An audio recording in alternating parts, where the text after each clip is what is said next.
안녕하세요. 여러분의 하나뿐인 변호사 하나변호사입니다. 이번 시간에는 제가 투자 사기에 대해서 설명을 드리려고 하는데요. 다른 사기죄도 마찬가지지만 투자 사기가 성립을 하려면은 이 사람이 투자금을 줬을 때를 기준으로 판단을 해야 돼요. 이제 피해자가 가해자한테 투자금을 줬을 때 가해자가 나한테 거짓말을 했는지, 그래서 내가 그 거짓말에 속아서 투자금을 준 것인지가 입증이 되어야 하는데, 나는 A라는 사업에 투자를 한다고 하고 돈을 줬는데 알고 보니까 이 돈이 사업 자체에 사용이 안 됐다, 아니면은 B 사업을 위해서 사용됐다, 이런 경우에는 투자 사기 성립 가능성이 높고요. 근데 내가 돈을 주기는 했는데 A 사업에 실제로 사용은 된 거예요. 실제로 A 사업을 어느 정도 가해자가 막 운용을 했는데, 근데 이제 개털이 된 거죠, 나중에.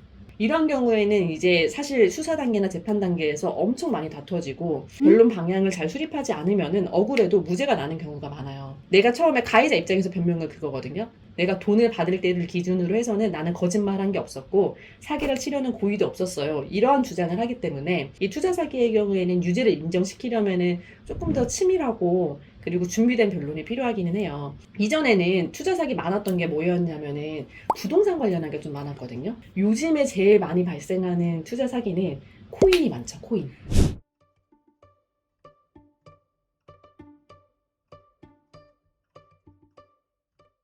제가 이전에 대형 로펌에 있을 때부터 코인 사건 큰 거를 진짜 많이 했었거든요. 거래소 사건도 하고 아니면은 그냥 뭐 정말 큰 액수에 연관된 코인 사건도 하다 보면은 나는 그냥 저 사람 말만 믿었어요. 왜냐면 저 사람 너무 이렇게 신뢰를 줬고 뭐 이러한 이유로 믿었어요라고 하는데, 우리가 이제는 알잖아요. 100% 안정적인 코인이 없다라는 거를. 그리고 이거 투자를 결심할 만한 사람이라면 코인이 안전하지 않다는 걸 알고 있잖아요. 그래서 내가 안전하지 않다라는 거를 전혀 몰랐어요라는 진술만으로는 내가 이제 사기죄의 피해자로서 인정을 받기가 어려운 거죠. 구체적으로 어떠한 거짓말을 했고 그 거짓말이 왜 거짓말인지를 좀 주장을 해야 돼요. 구체적으로 저 사람이 나한테 어떠한 제안을 했었고, 그래서 그 사람이 그걸 위해서 어떠한 노력을 했었고 실제적으로 이 코인 사업이 어떻게 진행됐는가를 하나하나 다 변론을 해야 돼요. 그렇게 해야 이제 투자 사기를 입증시킬 가능성이 높고, 피해자들이 제일 바라는 거는 그거잖아요. 이 사람 처벌받는 것도 당연히 원하겠지만 내가 돈을 돌려받는 거를 원하는 거잖아요. 원금 받는 게 제일 크죠. 그쵸. 원금 받는 게 제일 큰데, 사실 이 정도 오면은 원금을 받을 가능성은 이제 코인 사기로 형사사건 됐을 때쯤에는 원금 보전의 가능성이 이제 현저히 떨어지죠. 가장 빨리 형사 고소를 하는 게 내 돈을 빨리 받고 그나마 많이 받는 그나마 효과적인 방법이기는 하죠. 왜냐면은 이 형사고소를 처음에 해야 처음부터 이 협상의 대상이 되는 거고, 내가 다른 사람들 다 형사고소했는데 나중에 이렇게 따라간다 이러면은 이미 앞에 합의금의 돈이 다 쓰여버렸을 수도 있고, 저 사람이 유죄 판결 받았고 나도 피해자니까 그럼 나한테도 저절로 나눠주나요? 그러지 않아요.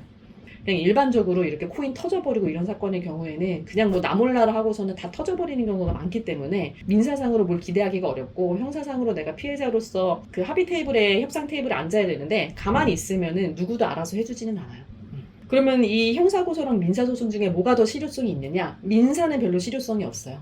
승소 판결을 어찌어찌 받는다고 하더라도 집행의 가능성이 거의 없어요. 그 돈 자기 명의로 안 가지고 있을 거잖아요. 이미 거래소나 이 회사 명의에 돈이 남아있는 게 없을 거란 말이에요. 또 민사소송 한다고 하더라도 승소 판결문이 그냥 뭐 휴지 조각일 가능성이 있고, 이게 사실 투자 사기 관련해서 특히 코인 관련해서는 내가 억울한 사정이 발생했다 하더라도 이게 단순히 민사상의 사안인 건지 아니면은 형사상 처벌이 되는 투자 사기인 건지는 구체적인 사실관계를 정말 면밀하게 검토를 해봐야 돼요. 그래서 이거 관련해서 궁금한 점이 있으신 분들은 댓글로 좀 남겨주시고요. 아니면 내가 이거 코인 투자 뭐 피해를 입었다 하시는 분들은 좀 구체적으로 사연을 적어서 저희 사연 상담소에 보내주시면은 케이스들을 특정을 해서 한번 설명을 드릴게요. 궁금한 점 있으면 댓글로 남겨주시고요. 구독과 좋아요도 많이 부탁드립니다.